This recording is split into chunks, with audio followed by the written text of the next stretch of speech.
The Shark Deck. I'm Johnny Mac with your daily comedy news. Very, very robust episode today. And the last thing I'm going to do, and I'm trying to figure out how to do it, it's a massive spoiler for a television show. But as soon as I tell you what show it is, you're going to be like, oh, I know what they did there. I'll warn you, but if you don't want to be spoiled for any TV shows at all, how about I'll do that? I'll tell you, all right, jump out now. We'll do that. On Saturday, Dave Bautista, you know him as a UFC fighter. You know him from Guardians of the Galaxy. He announced a new Netflix comedy special. It's called I've Never Done This Before. Let's listen. Never done stand-up comedy before, but Netflix paid me $10 million, so knock, knock. Who's there? Interrupting cow. Interrupting cow, moo. Moo. So at the end, Bautista gets heckled and he drags the heckler on stage and beats the guy up. What kind of comedy special is this? It was an April Fool's joke. Well done, especially with the production values on the Instagram joke. Love it, Dave Bautista. Now let me ask you, could you actually make it? Meanwhile, for reals, we have a new #1 special. I have watched Kyle Kinane's new special on YouTube. Yes, I complained about the 15 commercial breaks, and they did get annoying after a while, but I kept the remote in my hand. Kyle Kinane's new special, top special of the year. Let's do a quick listen, because a lot of it's naughty, and I can't play too much of it. I said thank you for your service to a Lyft driver more than I've ever said to anybody in an actual military uniform.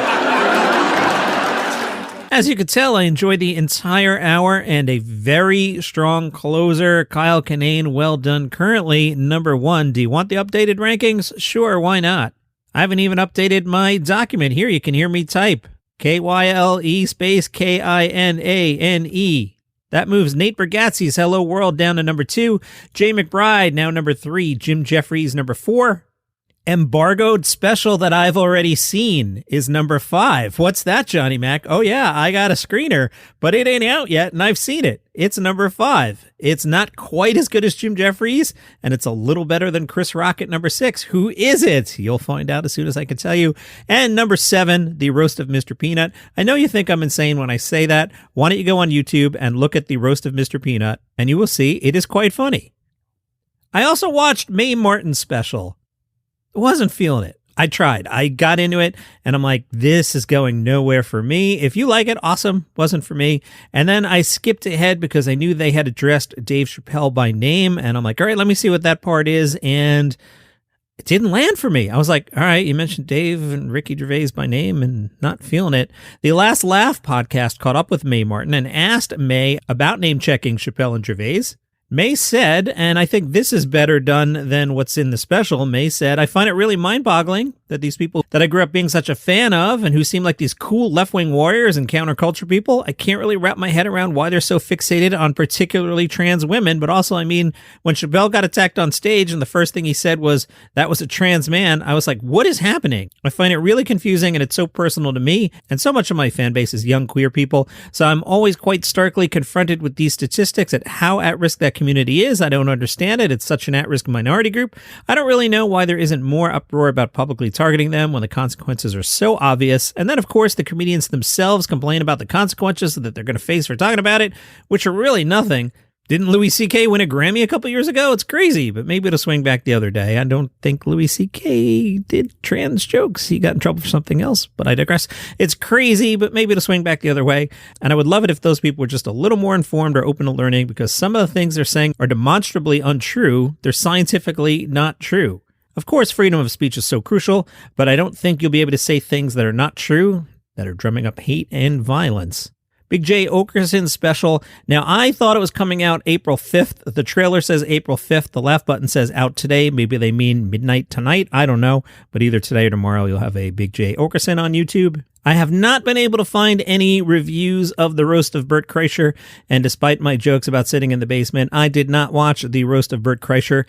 The trailer looked, honestly, to me, unwatchable, like just trashy. The only discussion I'm finding of it is on Reddit. So from the subreddit Your Mom's House podcast, some of the comments. 1, the ending was so odd. It ends with everyone dancing on stage, but Kesha and iCarly are also there. Somebody said, yeah, it got oddly awkward and uncomfortable. I'm surprised Whitney kept that in. Another person wrote, Whitney shoehorning in her Gen Z friends. To which someone retorted, neither of those two I mentioned are Gen Z. Yeah, Kesha's closer to 40 and Miranda's in her early 30s. All right, whatever. Next thread. The editing is so choppy. Yeah, it was terrible. By watching Bert's Glass, you could tell they definitely edited out a lot. Next thread. I didn't hate it as much as I thought I would. Everyone had something I chuckled at, but that last 15 minutes was effing rough and the editing was awful. A different thread was found in the stand-up subreddit. Some of the comments. I tried watching. I like hearing good comics trash talk. But after the first 5 minutes, I couldn't stand Bert with his screeching fully mic'd, totally ruined Jim Norton set, which was good. I just couldn't stand listening to that squeal. Another comment about the editing. The editing was effing awful to the point that it was distracting. Norton and Tony did well. The rest were nothing special. One more. This was a disappointing 50 minutes of comedic content. All right. Bert Kreischer backlash has absolutely started. Seeing a lot of it. Louis C.K. emailed his fan base over the weekend, and he wrote, Louis C.K. at the Dolby, which you can purchase now for streaming and download at louisck.com for $10. Although I said streaming, it actually says steaming.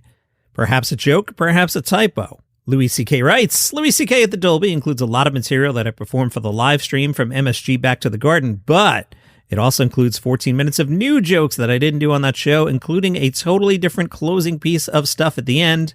He plugs some other things, and then he writes, go here to buy Louis C.K. at the Dolby now for $10. Go to the Salt Lick in Austin, Texas if you want good barbecue. Go to France if you like French things from France. Go to church if you like Jesus. Go to the basement if you need to feed Gerald. Go to something else if you want a thing. Thank you, your comedian Louis C.K. And did you watch Saturday Night Live? Reasonably funny episode. I laughed a couple times. But did you see the news? So I was watching the news, and I'm like, oh my God, Colin is bombing. And then Che got a couple laughs. They went back to Colin. And I'm thinking to myself, this audience is awful. They're not laughing at anything. Then somebody from the audience yelled out, you stink. At that point, Michael Che revealed it was an April Fool's joke.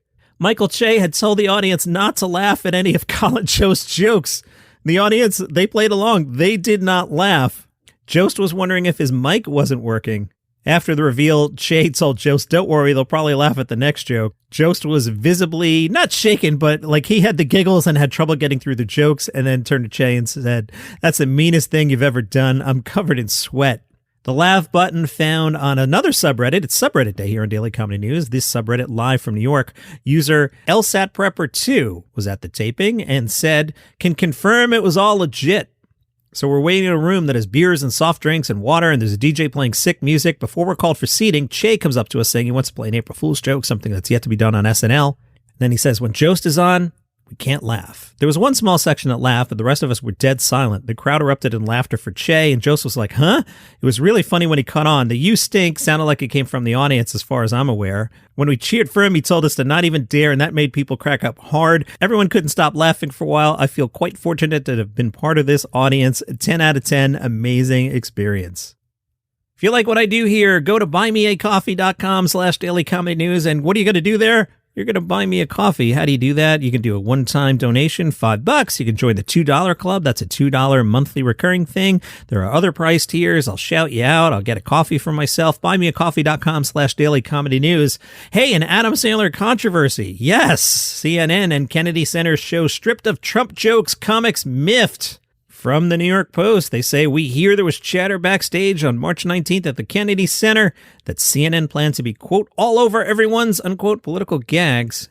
They heard that Chris Rock joked that it was romantic that Donald Trump allegedly paid porn star Stormy Daniels hush money so that his wife Melania wouldn't find out about their fling. That joke apparently taken out of the special. Chris Rock not pleased with the omission. Dana Carvey impersonated Donald Trump and made jokes about Nancy Pelosi. Those jokes, too, disappeared. CNN says the jokes were cut out for time, so the live show could be slashed by an hour to fit into its broadcast slot. Right. Meanwhile, some reviews of Adam Sandler's new movie, Murder, Mystery 2. Longtime listeners of the podcast know how much I enjoy a good Adam Sandler movie. Well, The Guardian gave Murder, Mystery 2 1 star. It's not 1 star out of 1. I don't know how many it's out of. I think it's out of 5. But even if it's out of 2, that wouldn't be a good review. I'll spare you the details, but they say this crime caper has a certain frenzied energy, but it's sloppily plotted, crass, and so dumb you wouldn't trust it to use cutlery unsupervised. Wow. The Hollywood Reporter's headline was Murder Mystery 2 Review. Adam Sandler and Jennifer Aniston, a Netflix sequel that leaves no room for laughs. This film brings back the goofy doofus Adam Sandler that audiences can't seem to get enough of in the sort of harmlessly mindless comic vehicle that goes very well with takeout Chinese or pizza on a Saturday night. It's also user-friendly enough to clock in at a breezy hour and a half. Adam Sandler's net worth estimated at $420 million. I'm in the basement recording a podcast. Artist Hub caught the Best of Comedy Zone Asia at the Melbourne International Comedy Festival, and they wrote, using the superlative best to describe any art form is problematic. And this includes the inexact science of trying to make people laugh. Best of Comedy Zone Asia offers up 5 comedians. The quality of the delivery and the content of this mixed platter is mixed, with some jokes landing solidly while others not so deftly. My mind froze on mixed platter. Is that some sort of food-related Asian joke that's not thought out? Or is that just a phrase they use in Australia? Move on. Because of the pandemic causing disruption and postponement of touring, many performers were denied an audience, and this may explain why some of the material in this show feels a bit untested. That's not good. Nonetheless, there are some good chuckles to be had from each comic as they range widely in topics from the responsibilities of and detours from being a good Muslim and being raised in conservative Indonesia, to the generation gaps between mother and daughter, the joys of new fatherhood, creative censorship in India, and the rivalry between Singapore and Malaysia. If you don't want to commit to one unknown comedian for an hour, it's prudent to see a collective show such as this one. I agree. I'm pulling up the schedule on the world's slowest loading website. That is, of course, the website for the Melbourne International Comedy Festival. It's still loading as I kill time here. Why don't you edit this out, Johnny Mac? Because that's not fun. Still loading, still loading. Eventually, I will tell you who's playing on Wednesday. Now, here's an interesting fun fact. Remember last week I couldn't get one of the days to load? That happened again on the Safari browser, so I switched to Chrome. And the Melbourne International Comedy Festival website loads more quickly on Chrome. Do they not have Apple devices in Australia? I digress. Let's see who's playing on Wednesday night. The Class Clowns National Grand Final. Big haughty title there. The search is on for Australia's Funniest Teens. Australia's national secondary school comedy competition encourages talented teenagers to unleash their comic voice through stand-up, sketch, musical, or physical comedy. 90-minute show at 1 in the afternoon. I wonder what the audience is like for these daytime shows. I mean, this thing starts so early.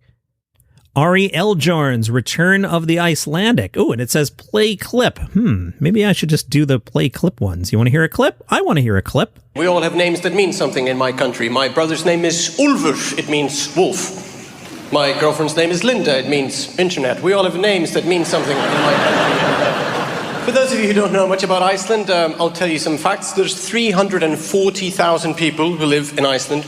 That's it. That's the population. You know a country is small when you ask about the population, and you get a number that includes tens of thousands of people. Like, you can't even do like a rough estimate. Oh, 300,000. No, don't forget those 40,000. That's 1/11 of the population. Society would collapse without those 40,000 people. Our main exports are fish and disappointment. We are a pretty small economy. But we don't have strength in numbers, but we do have it in statistics. We say we're the best in the world per capita. Iceland's biggest comedy star and first ever Netflix star returns to the festival. Expect Nordic observations on drumbeats, sleep, parenthood, and much more. Here's another play clip one. Dane Simpson always was, always will be funny. Dane comes from a long line of funny buggers, a wisecracking dad, a cleverly cutting mum, hilarious grandparents, and generations of jokers, pranksters, and yarn spinners. I'm Aboriginal, by the way. I know that I say that. I'm not Indian. Stop. Like, I say it all the time, but yet there's still people in this crowd looking at me like, I think he drove us here.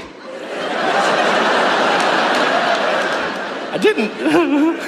Gamilaroi, that's my mob, that's my people. I remember as a kid, my dad would take me out and we would just do blackfella stuff, right? We would go out into the bush, we'd eat fruit, we'd eat berries, we'd eat nuts, we'd eat spam. Dad wasn't a good hunter. The Adelaide Advertiser gave it 4 stars and said, Simpson is hilarious. You can elaborate a little. All right, I'm going to spoil the hell out of a TV show. I can't even tell you what show it is first, because once I say the show, you're going to be like, oh, I know what it is. Okay? So anybody who doesn't want to be spoiled for any TV show at all, get out now. See you tomorrow. 3, 2, 1. All right, you're still here. Now I'm going to tell you the name of the show. You have been warned. Are you ready? I'm about to spoil Party Down. 3, 2, 1. All right, you're still here. I'm going to tell you what happened. Now, once I said party down, you're like, I got that figured out. Yeah, no surprise. Lizzie Kaplan did appear in the season finale. Yes, there was no way they were bringing Party Down back without Lizzie Kaplan showing up. That just wasn't going to happen. I get she was busy, but of course she was going to show up. So her character, Casey, is doing a press junket for her show, The Stabilizer. She goes in the back to grab a beverage. She sees Henry. That's her love interest from the series from 10 years ago. We see they're still attracted to each other. The PR guy comes to get Casey to go do stuff on stage or whatever. As Casey starts to leave, she gives Henry a warm hug with a secret on the side. She's planning on quitting her show. Yes, is she going to leave a hit TV show to become a caterer in the upcoming season? We'll see if they bring Party Down back. It seemed like it had good buzz. Although being on the Stars channel, I don't know if anybody actually watched it other than people who review things. I haven't seen it yet. One day I was going to sign in for a free trial and then cancel. And I'm like, why don't you wait until all 8 episodes are up and then do it? So maybe I'll do that this week. And that is your comedy news for today. Follow the show for free on Apple Podcasts, Spotify, YouTube, wherever you get your shows. See you tomorrow. Travel is back. Let's put the pandemic behind us. Let's get back out there. Hi, I'm Johnny Mac, and on my podcast, which is called Travel is Back, I tell you about some places I've been and what I like to do when I get there. This show, Travel is Back, is travel for regular people. We're not flying first class. We're not going for Michelin stars. Throw your bags in the back of the car. Maybe we'll fly coach. We'll grab some food on the fly. We'll check out places like Chicago, Montreal, LA, Seattle, Vancouver, and occasionally somewhere more exotic like Iceland, which is awesome. Barcelona, Paris, Australia, also all awesome. Travel is Back is the name of the show. Follow it for free on Apple Podcasts, Spotify, wherever you get your shows. Travel is Back.